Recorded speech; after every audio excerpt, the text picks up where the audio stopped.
तो गाइस मैं हूं कि तो आप देख रहे हैं रेसलिंग फैंस नेटवर्क। शुरू करते हैं गाइस अपनी बातों को हम लोग सबसे पहले फ्राइडे नाइट स्मैकडाउन की प्रीव्यू से। तो कल सैटरडे यानी कि एक और ब्रांड न्यू एपिसोड स्मैकडाउन का डब्ल्यूडब्ल्यू ने बहुत कुछ अनाउंस करके रखा है, तो मैं आपको बता देता हूं क्या क्या कंफर्म है एंड इसके अलावा भी बाकी चीज़ें तो होने वाली है। बेली वर्सेस डकोटा काई का मैच होगा। बहुत ही जल्दी बिट्रेल हो गया डकोटा काई का, बेली को उन्होंने बिट्रे कर दिया 2-3 हफ्ते पहले एंड मेरे हिसाब से चीज़ थोड़ी रस्म में करी गई, लेकिन ठीक है अभी हो गया तो हो गया। बेली वर्सेस डकोटा काई रेसलमेनिया से पहले ही आपको कल के स्मैकडाउन के अंदर एक सिंगल्स मैच देखने को मिलेगा, तो इस मैच के होने के चांसेस अच्छे खासे हैं कि यहाँ पे जो है डब्ल्यूडब्ल्यूई इसके बाद भी इनका रीमैच कराएगी रेसलमेनिया के बाद। मुझे लगता है टाइटल के लिए जब बेली जीत जाएंगी तो यहाँ पे तो अच्छे खासे चांसेस हैं कि बेली जीतेंगे, मुझे लगता है। बाकी देखते हैं। उसके बाद रे मिस्टीरियो की वापसी होगी। रे मिस्टीरियो वेल रिटर्न, वो होने वाले शो के ऊपर ये कंफर्म बताया जा रहा है। तो यहाँ से आई थिंक कल के स्मैकडाउन में Rey Mysterio versus Santos Escobar ये वाला मैच रेसलमेनिया के लिए कंफर्म हो जाएगा, तो मुझे लगता है। बाकी अभी के हिसाब से रे मिस्टीरियो भी कल के शो के लिए कंफर्म है। रिटर्न होगा रॉक का यानी कि ड्वेन जॉनसन का, वो फिर से होने वाले स्मैकडाउन में। एंड मैंने आपको पहले ही बताया था कि बैक टू बैक आपको रॉक जो है एपिसोड्स में देखने को मिलेंगे। पिछले हफ्ते थे, उसके पिछले हफ्ते थे एंड इस हफ्ते यानी कल के स्मैकडाउन में भी होने वाले। हो सकता है कि उसके बाद भी हो, रेसलमेनिया तक हो सकता है बहुत ही ज़्यादा एक्टिव हो, सारे के सारे शोज अटेंड करें। तो रॉक होने वाले वो एक बार फिर से आपको शो पे देखने को मिलेंगे। रोमन एडवर्टाइज नहीं है, कुछ लोग पूछ रहे थे, तो रोमन अभी तक नहीं है अनाउंस्ड। उसके बाद जिमी ऊसो एड्रेस करने वाले हैं जे ऊसो के रेसलमेनिया 40 चैलेंज को, जो कि जे ऊसो ने डिलीवर करा था मंडे नाइट रॉ के अंदर। तो इसका आंसर आपको जिमी ऊसो करते हुए दिखेंगे। ये होगा कल के स्मैकडाउन के एपिसोड में। तो यहाँ पे कल आपको स्मैकडाउन में एक और मैच अनाउंस होते हुए दिखेगा, जिमी ऊसो और जे ऊसो का। अब अभी के हिसाब से मुझे लगता है कि आगे आने वाले टाइम के अंदर किसी भी इस वाले इक्वेशन में ऐड होंगे, यानी इन दोनों के फादर। तो वो कब होंगे वो देखना होगा, अभी थोड़ा टाइम है रेसलमेनिया को 20-22 दिन का। तो अभी जिमी ऊसो एड्रेस करेंगे एंड कल के कल ये वाला चैलेंज एक्सेप्ट होगा एंड रेसलमेनिया के लिए मैच सेट होगा Jey Uso versus Jimmy Uso का। तो इसके अंदर क्या कुछ स्टिपुलेशन होनी चाहिए, कुछ ऐसा होना चाहिए, आप लोग कमेंट करके चाहो तो बता सकते हो। अभी के हिसाब से इनका मैच कंफर्म होगा। आगे बढ़ते हैं, बात करते हैं अगली स्टोरी के बारे में, जो कि रोमन रेंस को लेकर। तो भाई रोमन कल स्मैकडाउन में तो नहीं होने वाले हैं, लेकिन रेसलमेनिया में 2 मैचेस में compete करेंगे, नाइट 1 नाइट 2 दोनों में। अब ऐसे में एक काफ़ी इंटरेस्टिंग स्टैट है रोमन रेंस को लेकर, आप लोग देख सकते होगे। Roman Reigns currently seats with 999 wins and 333 losses through his wrestling career. He will main event WrestleMania 40 Saturday and Sunday either at night 1 और night 2 of WrestleMania. He will reach 2000 wins. बताया जा रहा है कि रोमन रेंस करेंटली 999 विक्ट्रीज के साथ हैं WWE के अंदर अपने करियर में एंड 333 लॉसेस के साथ है, यानी कि 999 मैचेस है जिसमें रोमन को विक्ट्री मिली है अभी तक एंड 333 ऐसे मैचेस हैं जिसमें रोमन हारे हैं। तो ये भाई बहुत तगड़ा कोइंसिडेंस है। अब रोमन का देखो 2 मैच होने वाला है, नाइट 1 नाइट 2 दोनों में। नाइट 1 में वो टैग टीम मैच में टीम अप करेंगे रॉक के साथ फेस करने के लिए Cody Rhodes and Seth Rollins को।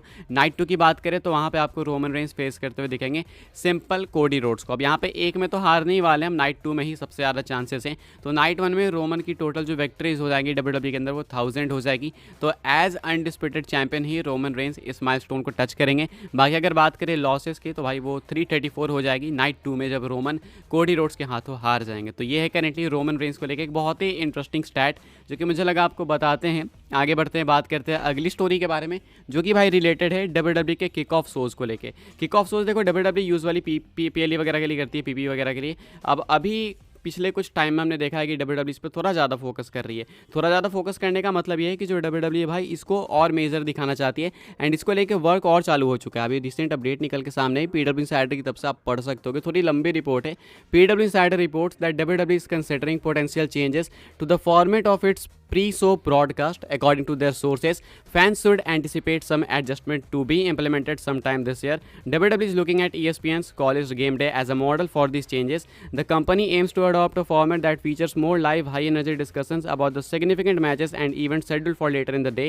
They are currently working on developing new format changes to enhance the pre-show experience. तो भाई बहुत ही लंबी चौड़ी चीज़ है, मैं आपको बताता हूँ ब्रीफ में। बिल्कुल रिपोर्ट में बताया गया कि WWE कंसिडर कर रही है कुछ पोटेंशियल चेंजेस, जो कि वो अभी देख भी रहोगे आप लोग की काफ़ी कुछ बदलाव हो रहा है। हमने रेसलमेनिया के लिए एक प्रॉपर किक ऑफ शो देखा, लेकिन मैं उसकी बात नहीं कर रहा हूँ जो इवेंट से पहले 1 घंटे पहले किक ऑफ चालू होता है, प्री शो होता है, उसकी बात कर रहा हूँ। तो इसमें डब्ल्यूडब्ल्यूई अब थोड़ा सा जो है एक्शन ज़्यादा ऐड करने वाली है। ईएसपीएन के कॉलेज गेम डे से इंस्पिरेशन लेगी। अब मुझे नहीं पता वो कैसा है कैसा नहीं है, लेकिन यहाँ पे बताया जा रहा है कि जो डिस्कशन है वो काफ़ी हाई एनर्जी होगी एंड हो सकता है कि लाइव चीज़ों पर ज़्यादा फोकस करे। मतलब हमने देखा है कि प्री शो वगैरह में 3-4 बैठ जाते हैं पैनल पर एंड वही डिस्कस कर रहे होते हैं। तो हो सकता है कि फैंस की इन्वॉल्वमेंट वगैरह आपको ज़्यादा देखने को मिले। अभी के हिसाब से तो आप यही एंटिसिपेट कर सकते हो इस रिपोर्ट रिपोर्ट के बाद। तो ये कुछ कहना है PW इंसाइडर का। अब आपको क्या लगता है कि ये चीज़ किस तरीके से WWE को प्रोड्यूस करनी चाहिए? आपके कुछ सजेशंस वगैरह या फिर आप कुछ गेस कर सकते हो, तो वो भी आप कमेंट करके बता सकते हो। अभी के हिसाब से WWE प्लान कर रही है अपने किक ऑफ शोज़ वगैरह के लिए कि इसको और एनर्जेटिक एंड हाई प्रोफाइल बनाया जाए। ESPN कॉलेज गेम डे वगैरह जो भी है उससे इंस्पिरेशन ये लोग ले रहे हैं।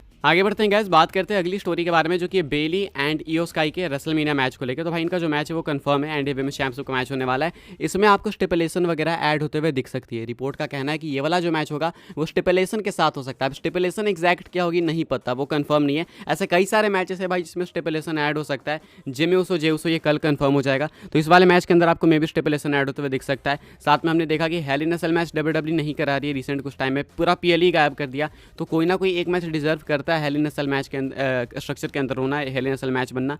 तो अब उसकी पॉसिबिलिटी कम है, लेकिन देखो भाई हो सकता है वो भी। लेकिन बात यहाँ पे बेली एंड इयो स्काई की है, तो बेली इयो स्काई का मैच स्टिपुलेशन के साथ हो सकता है। रीजन सिंपल है भाई, आउट नंबर हो रही है बेली यहाँ पे एंड डैमेज कंट्रोल कॉस्ट कर देगी बेली को, तो इसके लिए हो सकता है कि उनका जो मैच है वो स्टिपुलेशन मैच हो। अब अगर आउट नंबर होने की बात है तो सबसे बेटर है कि हेल इन अ सेल ही हो, बिकॉज वो स्ट्रक्चर रहता है तो उसके अंदर कोई बाहरी इंटरफेरेंस नहीं होगी। तो ये एक प्रॉपर हो सकता है तरीका WWE के लिए, अगर वो हेल इन अ सेल वापस से रिटर्न लाना चाहते हैं तो, स्पेशली रेसलमेनिया के लिए, बिकॉज PLE तो गायब हो ही चुका है। खैर बात करते हैं अपनी नेक्स्ट एंड फाइनल स्टोरी के बारे में, जो कि रेसलमेनिया मैचेस को लेके एक बड़ी अपडेट है, जरा ध्यान से सुनना। 4 और बड़े मैचेस अनाउंस होने वाले हैं। ये तो आपको मालूम है कि कई सारे मैचेस अभी ऐड होंगे कार्ड के अंदर, 6-7 मैचेस कंफर्म है, अभी और मैचेस ऐड होंगे, मिनिमम 6-7 तो होने वाले हैं, जिसमें से कि 4 बड़े मैचेस होंगे। मे भी हो सकता है कि एक कोई मैच ऐसा हो जो कि बिल्कुल आउट ऑफ बुक आ जाए, आउट ऑफ सिलेबस आ जाए। 4 मैचेस है तो कुछ तो मैं गेस कर सकता हूँ जिसको WWE बड़ा कंसिडर कर रही है। एक जे वर्सेस जिमी, इसको और बड़ा बनाया जा सकता है अगर इसमें रिकिसी ऐड हो जाए। और एक अगर मुझे गेस करना हो तो हो सकता है कि ये लोग भाई Rey Mysterio and Santos Escobar का भी मैच बड़ा समझे, हालांकि मेरी नज़र में है नहीं, लेकिन हो सकता है।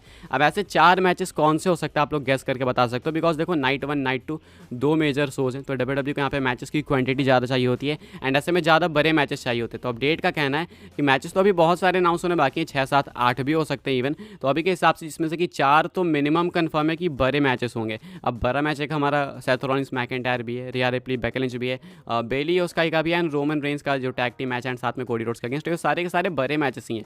इनके अलावा 4 और बड़े मैचेस कौन हो सकता है नहीं पता। एक तो जिमी जे बिल्कुल कंफर्म है, इसके अलावा थोड़ा गेस करना मुश्किल है। तो अगर आपके दिमाग में कुछ गेसेस हैं तो आप लोग कमेंट करके बता सकते हो। बाकी बताया जा रहा है कि अभी के हिसाब से 4 और बड़े मैचेस होंगे। तो आपके क्या थॉट्स है, क्या रिएक्शन है, कमेंट करके बताना। बाकी रेसलमेनिया को भी मुश्किल से 20-22 दिन बच रहे हैं, तो मुश्किल से स्मैकडाउन के 3 शोज बाकी हैं, मंडे नाइट रॉ के भी 3 शोज बाकी हैं। तो ओवरऑल अगर देखो तो मेन रोस्टर पे सिर्फ 6 शो बाकी है एंड इसके अंदर ही WWE को जो भी करना है वो रैप अप करना है। तो अभी देखना होगा क्या होता है क्या नहीं। बाकी अभी के हिसाब से स्मैकडाउन का वेट करो। रिमाइंड करा दो कि कल सुबह 5:30 में शो आएगा, 6:30 वाली टाइमिंग चेंज हो गई वापस से, तो सुबह 5:30 में आएगा। बाकी अभी के हिसाब से इस वीडियो के लिए कुछ अपडेट्स है। आई होप आपको इन्फॉर्मेशन मिली हो। मेरे तो वीडियो को लाइक करें, शेयर करें, सब्सक्राइब करें चैनल को, ताकि आने वाले टाइम के अंदर आपको और भी ऐसी WWE की न्यूज़ रूमर अपडेट्स मिलती हो। फॉलो कर सकते हैं मुझे इंस्टाग्राम एंड ट्विटर पर, लिंक आपको मिल जाएगी डिस्क्रिप्शन में। ज्वाइन कर सकते हैं व्हाट्सएप चैनल को, उसके भी लिंक है डिस्क्रिप्शन में।